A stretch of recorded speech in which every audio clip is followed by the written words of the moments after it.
Honor Thy Chaplains is a ministry dedicated to strengthening the hearts and souls of our compatriots through prayer, fellowship, honor, and biblical encouragement.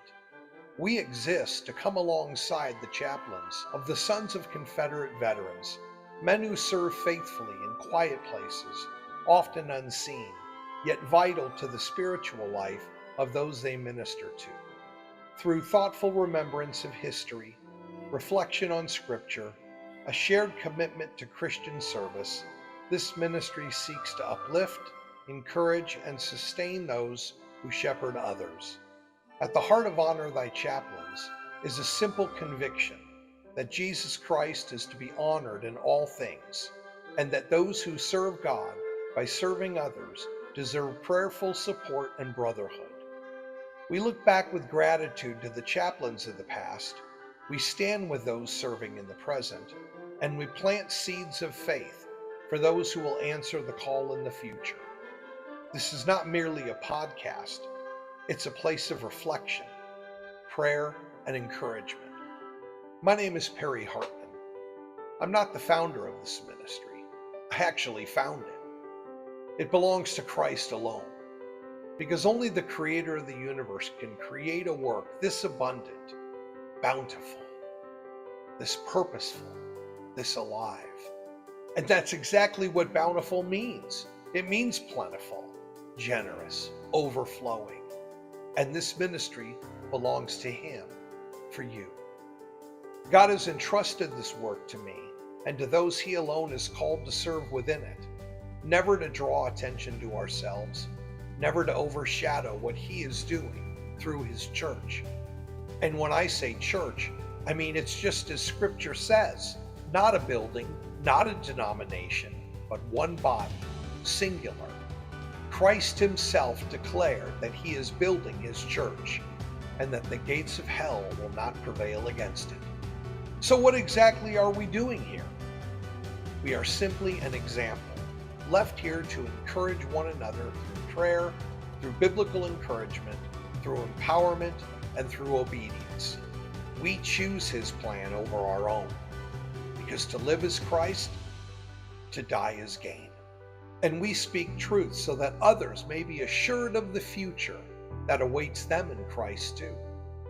This is not about man-made religion. It's not about a list of rules to follow. It's about honor, honoring Christ, honoring those who serve, and walking faithfully in the work God has already begun.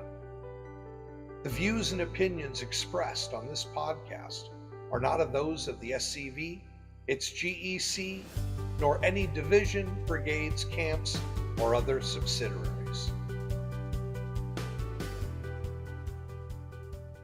Now, because let me tell you, this is the funny thing about this show. No holds barred, right? None.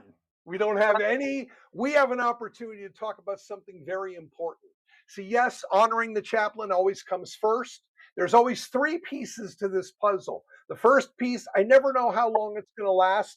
The good news is I can have a 5-hour show if I want, but I promise, Melinda, it won't be 5 hours. Okay. But we have as much time as necessary to make sure that we cover the necessary topics, because in the year that we're in and the tools that we have available to communicate, it is very clear to me that God is using you to bring identity to the surface. Would you say that's a fair estimate? Absolutely.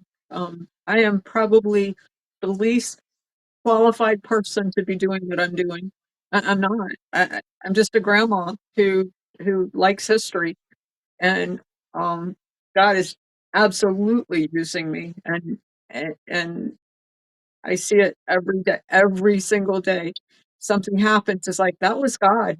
That was God. That was not me. Um, I, I, I see it more and more that he's using a very flawed person to try and do something really important. But isn't that typical? I mean, if you go through the characters, my favorite, I call them characters, but there are brothers, sisters, from Ruth to David to Daniel to it just go to Job. It goes on and on of people that I mean, even the fact that David was called a man after God's own heart, and he got that name after he Mhm, took Bathsheba, after he mhm. committed murder. So the fact that the next word that comes out of my mouth, I honestly didn't think I would ever say, but discrimination. And I'm not talking about by color. No. I'm not even talking about which I knew that being a Christian was going to be an issue. Being a Jew, a bar mitzvah at 13, and then getting saved later, Mhm, and seeing the discrimination there. And then I come in 2026. I'm trying to create artwork for this ministry, and they're blocking me from using the Confederate flag. mhm, Now they also, I tested it and said, well, how about a swastika? They said no. I said, okay, well, at least they've got, certain rules and requirements. But then I met you and I heard you and I heard your company and I heard what you guys were doing. And God knew that in the next week I was going to go on AI and completely it would come full circle because while I was sitting there, I was like, well, I haven't had much of discrimination. And then here we are. So take as much time as necessary to explain why you're doing what you're doing and how we can continue to pray that it goes away. Well, there is a tremendous amount of discrimination for people who identify as CSA Americans, whether they be descendants of Confederate veterans, whether their families lived in the Confederate States of America states, um, whether they want to fly a Confederate flag because they think it's cool. It's we become the nation's group that's okay to hate. I mean, Um, the Dukes of Hazzard, I grew up with it. Me too, me too. I grew up in Florida and, yeah, and we all respected Confederates and what they stood for. Everybody loved Robert E. Lee, including presidents, including Dwight D. Eisenhower had, a picture of him in the Oval Office. Churchill was a big fan. We've gone from, we've gone into presentism where people have reinterpreted events to make them to make it seem like anybody who was affiliated with that was only racist. They were traitors. It was all about slavery, and you're a bad person, and you can't exist. They flattened history into to one thing, and it isn't true, and b people, real life people today are suffering for that. I just got a call the other day from a man who got fired from his job because of his social media posts about the Confederacy. That's not right. History and heritage should I thought never. we were supposed to have equality. Wait a second. What was the last 4 years all about? Well, it was all about being recognized, no matter who you were, no matter what it was. No, that wasn't what it was about. That was about pushing a narrative that A isn't true, and B it does exclude a whole lot of people. I just got off the phone with a man who started in a political PAC in Virginia. I'm not going to say too much about it now. He's a black man. His second great grandfather was raised by a Confederate soldier. He was too young to join, but he was a slave. His second great grandfather was a slave, um, and he was raised by a Confederate officer. And he identifies with us, and he's trying to find his family story. But in today's world, we're not allowed to do that, and we're trying to change that.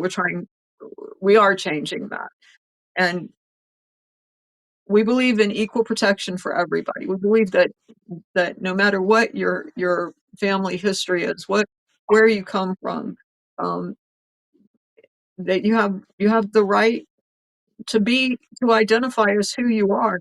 And I'm not talking about identifying as a cat either. I'm talking about your national origin, where you come from, your ancestors, and be proud of that. And it isn't about race. This is not an issue about race.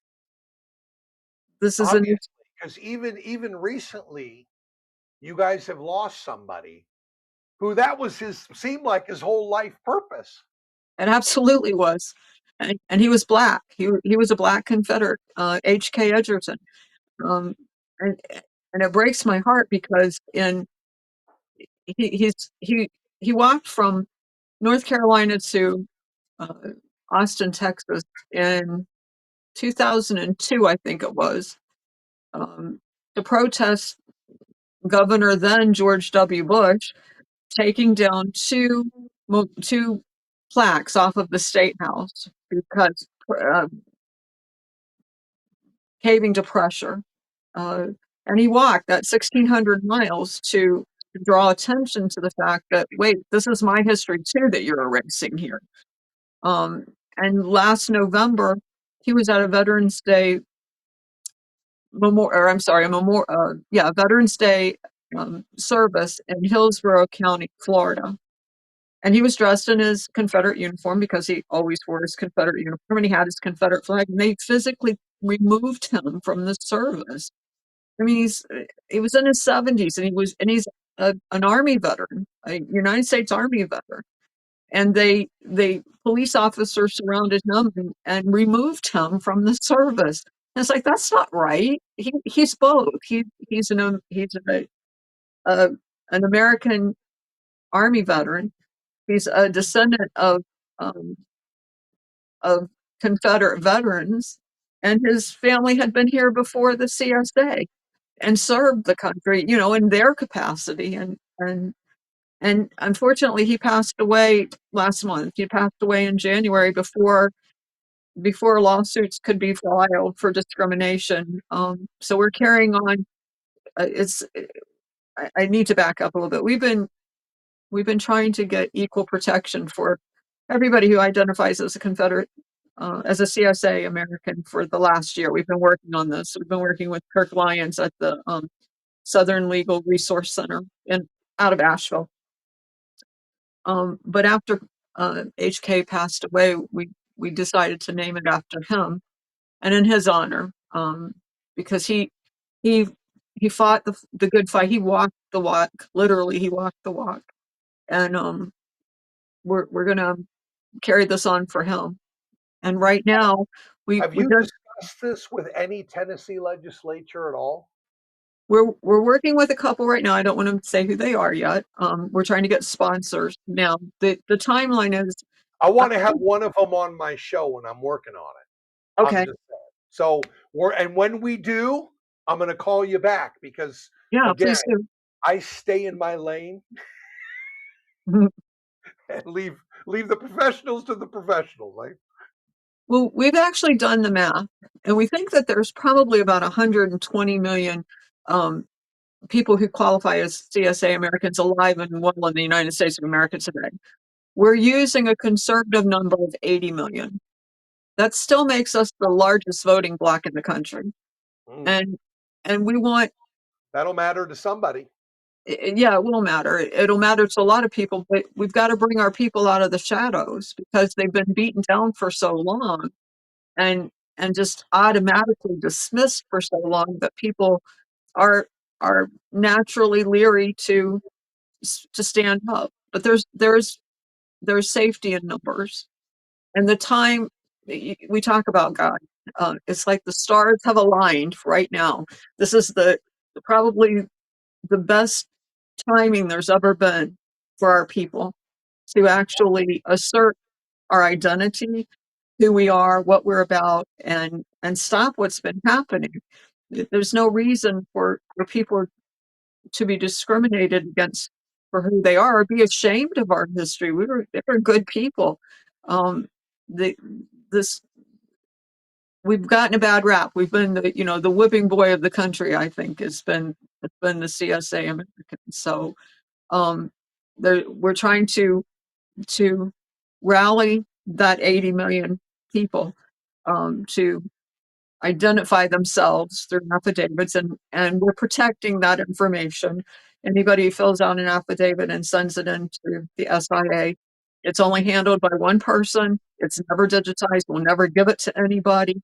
And if it's needed for Congress or for state assemblies, we'll ask permission before we disclose their information. So they don't have to worry. We don't want anybody to worry that this is going to come back to haunt them. But what we're trying to do is get state assemblies, starting with the state of Tennessee, and then the U.S. Congress, to pass a law, the H.K. Edgerton law, granting equal protection to all CSA Americans, meaning that they can't just, in the middle of the night, take down a monument because they think it's racist, or they can't discriminate against somebody for their job or for services. Or, I mean, I personally, I had to find another hairdresser because I was talking about the Confederacy. My grandson is a reenactor, and we were talking about a reenactment. And the next day, I get a call from the owner and said, "You can't talk about that anymore if you come here." So I didn't go back. I was like, I was crushed. I was like, I honestly couldn't believe it. So we're in the process of for 2026, we're trying to get the forms filled out, and we're getting more and more every day. Either the affidavit and or a discrimination incident report. If you've experienced discrimination, we need to hear about it. Um, some people will identify as a CSA American and not have a discrimination, and that's okay. We still want them to fill it out, and we're working with assembly members. We're trying to get sponsors so that in 2027, in January of 2027, this will be in committee and hopefully get it passed through the state legislature in 2027. I want a praise report in January because that is definitely something we're going to pray about. Thank you very much. Again, I record these shows and do this for a reason because God is showing his people that he's faithful. The question is are they paying attention? Absolutely. And what we're trying to do also is get volunteers across the state. And the reason we're focusing on Tennessee is because Tennessee has the strongest heritage protection laws in the country. Maybe not as stern as some other places, but they've held up in court, and that's very important. They've stood the test of time, and we really believe we can get this taken care of in Tennessee next year, and then on to the United States Congress. And we also believe that Tennessee can be the blueprint for every other state in the country to pass similar laws. But it's a culture thing. It's we can't just get a law. We have to change the hearts and minds of people as well. And we feel like this has been done nefariously. Um, Black Lives Matter and BLM and everything that happened. For let me go back for a minute. It's actually been happening over the past 40 years. We've all witnessed it. We've gone from Confederates, great, let's celebrate them too, to gradually losing agency, and then a real push in 2020 um, to label anything Confederate as bad. And we think that that's actually out of a Marxist playbook. This is what this is what they've done over the past 125 years. If you look at the Bolsheviks or the Maoists revolution, or even the Nazis, they always go in and they tear down a people's history, and then they try to rewrite it. And we recognize a lot of similarities to that, and that's not American. That's not who we are. So we're trying to reverse it not only for our own people but for the whole country, because isn't just a CSA American issue. We get I get messages every day from regular Americans saying, "We don't want this. We don't want our history erased. We don't think it's right that you're discriminated against." So we have the numbers to do it. So and circling back to the God thing, every day it's like something will fall into place. And like I even told our chairman today in a Facebook message, that was God. God did that. God brought us to these people because we're just we're just doing the best we can. And even when we came to see you all at the STB meeting, Greg and I are not professionals. We're just normal people like everybody else. And we pray before we go speak to people. And sometimes we look at each other and say, if this is the best if this is the best the SI got, we're in trouble because we just we just go in and talk to people. We don't read speeches. He's a little better at that than I am. Um, we just talk from our heart, and God kind of puts us in the right place to meet the right people and say what He wants us to say. Well, again, I want to switch gears because I'm all about application. It's very important. We can teach lessons on knowledge all the time, but if we can't apply it, it's useless. What do I do about this AI situation? What can we do? What part can I play, being that that's the medium that I'm using that I'm being discriminated against? Well, it it will take the culture change to actually change AI, right? And right now we've got open AI, so it's more about based on patterns and accepted narrative. They're Um, open to correction, but they have to follow a certain right. thing. And so as I was tracking back, taking screenshots and doing all this, I then thought about your application and thought, okay, well, I need to go to your website and fill out an application and use this as the one thing because again, and they are open, the companies who are managing these are open for feedback, but you have to give it Well, first and in you can't order. give it. What I found is when I first started using ChatGPT or Grok, they wouldn't give me anything Confederate. And if I tried to do research, and every now and then I still have to argue with ChatGPT, but because it's all they only want to give you the accepted narrative. Uh, but then when you say no, go to this original source and pull it up. Then it gradually changed, and because the AI I use keeps memory, so now I can write, I can type in something and give me the right information. And I don't know if you follow me on Facebook at all, but the images I create for my essays are all done on AI on Grok or Chat GPT, and they do give me Confederate flags now, and they do it because what I'm writing is true. Uh, And that's exactly what the CEO of the Google division of AI said. Contact us, tell the system it's wrong, and give them the information. So it's not like they're like going, we're not going to change it. They're saying if you don't give us feedback, if you ask for something in AI and it brings you back something different, tell it because yeah, it wants to be trained. and it does, but it's not. People have a little bit of a misconception. We're training it for ourselves. Like I have a relationship now with my AI that when I go in, it knows what I'm trying to accomplish and it knows where I want it to look. But it doesn't spread out to the rest of the community. In other words, you could go to Chat GPT, ask the same question I just did, but unless you've trained I call it train your AI dragon, but unless you've trained it, it's going to default back to the garbage that we were getting before. Now, the next generation of AI will be different, but the current AI, it will only change if what's on the internet has changed. If what because it goes through everything that's digitized and on the internet in just seconds.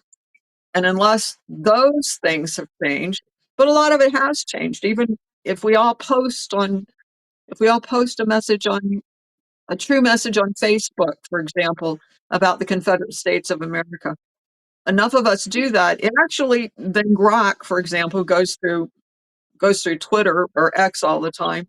It will pull that information, and instead of saying, "Oh, that's the lost cause narrative or that's a modern reinterpretation," it starts to analyze it and say, no, this is what people are saying, this is what the primary sources are coming back. So it takes a lot of effort, but I've seen in the last 6 months a big difference So in what it if looks somebody's like. brand new to AI, what advice would you give them? Well, it depends on what they're trying to accomplish with AI. If they're trying to get information, accurate information, you're going to have to know something about what you're talking about before you go to it, because I don't know about you, but I think it's hilarious because I get AI screenshot constantly of people trying to prove to me that I'm wrong. But and they don't realize that if you ask it a dumb question, it's going to give you a dumb answer. For example, I get screenshot. If I had a nickel for every time I got a screenshot of a Alexander Stevenson Cornerstone Street, I'd be living up in the Bahamas now. You have to ask for primary sources. You have to say, I don't want to know what historians say. I want to know what the record said.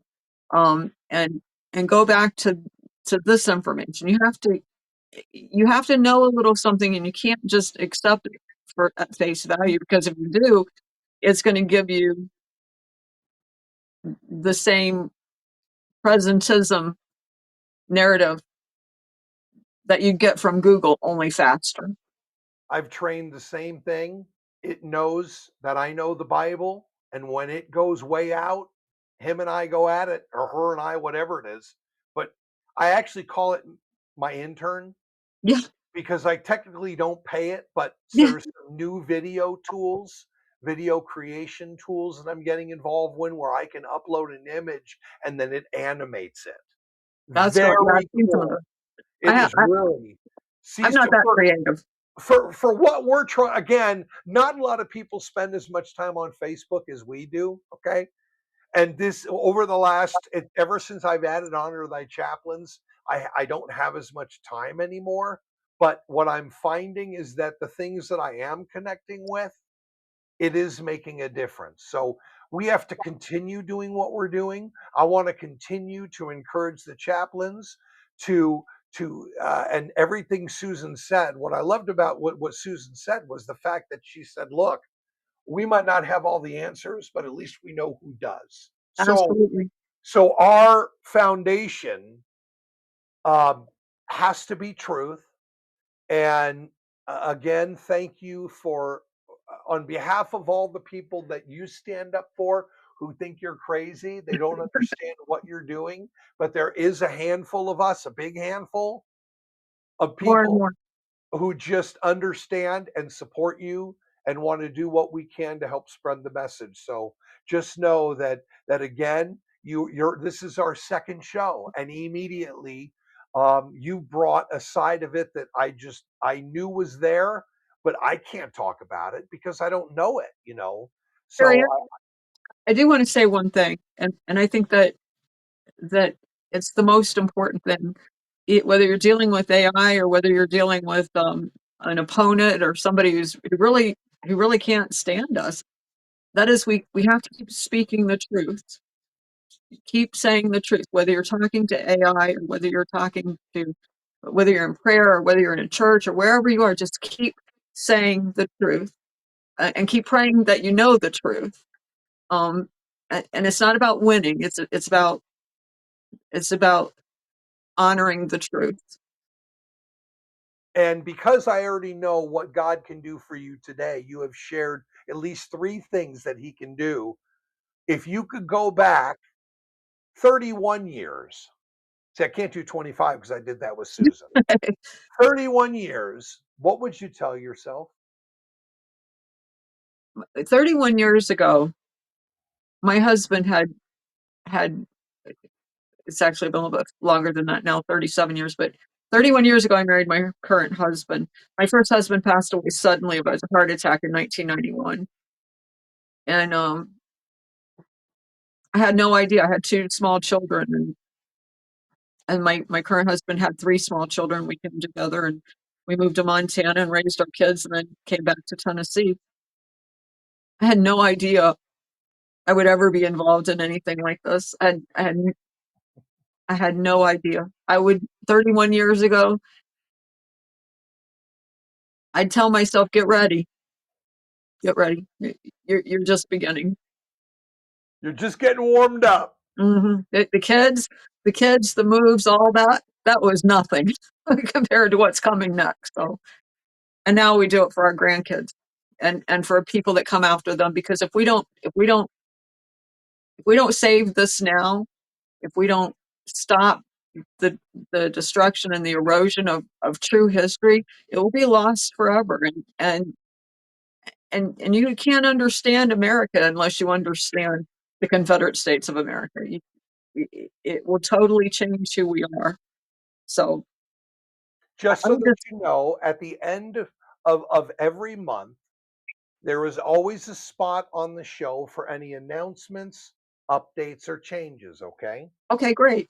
Because you took a risk coming to the new guy, had no idea who I was going to piss off, offend, encourage, which as people get to know me, I'm all heart, man. What you see is what you get. There's nothing hidden because I don't have time for it. I could be fishing, playing PlayStation, hanging out with my kids. Instead, he's got me here. And what's great about this is that it doesn't stop here. This goes on. I have Bible teachings I was running AmVets Radio for 81 episodes. Oh wow. And then Run to the Wall was the focus, and they didn't want to support the radio show. There was nothing I could do. So when all of these pieces became apparent, of because I said, why SCV? Why me? Why? I mean, I didn't even know I had a relative, and when I did find my relative, I learned more about my history than I even knew, and then I felt bad because I'm like, what would a boy from LA, from the Sunset Strip in the '80s, what would he have any relation to do with Confederate veterans? None. So Well, I thought. But actually, then when I, I found my family was from New Orleans, and so that Southern people don't California, know. People Southern don't know. California was Confederate though. From about the Central Valley south was Confederate. Uh, Arizona, Southern Arizona territory, Southern New Mexico territory, Confederate. So there are a lot of Confederate veterans that come from there. The furthest western boundary was um, Pikachu Pass in Arizona between Phoenix and Tucson. Mm. But there were a lot. They were Confederate sympathizers in Southern California, and most people don't know that. So Yeah. Again, I am learning so much by all of this, and I am again. You could be doing anything. I know how busy you are, and I know how involved you are with so many different things. And I thank you for taking the time. I thank you for know, having me. and also too, I break apart these shows where I feature the pieces so that you could share them and get the whole, not just parts. So, because there's nothing like sharing a 2 hour video, right? I mean, so just be aware that your portion will be pulled out, and I'm going to send it to you so that Thank you you. can use it, and it'll just be you. You won't see the logos and everything else. That was, It'll that was just be fun. you, and you can do whatever you want with it because again, it's all about outreach. It's all about getting the message out. And there are a lot of people who I'm connected with who are not a part of the SCV. I just found out one friend of mine is a lifetime member in Georgia. I had no idea. So as this information becomes clear, just know that we will always shoot you straight. There's never any gotcha questions. And I Thank you thank for that. you. I thank you for sharing what this is so that we can continue to show honor to those who deserve it. Thank you very much. Thank you for having me. I appreciate it. In the meantime, we're going to move to the next section. And this is my favorite part because this is the most informative out of it. I mean, this has been, again, Lord, thank you for all that you did to make this possible, for bringing these people together to talk about your goodness. I thank you that you're going to open every door that needs to be open, that you'll close every door that needs to be closed. But now I'm going to deliver what you asked me to deliver.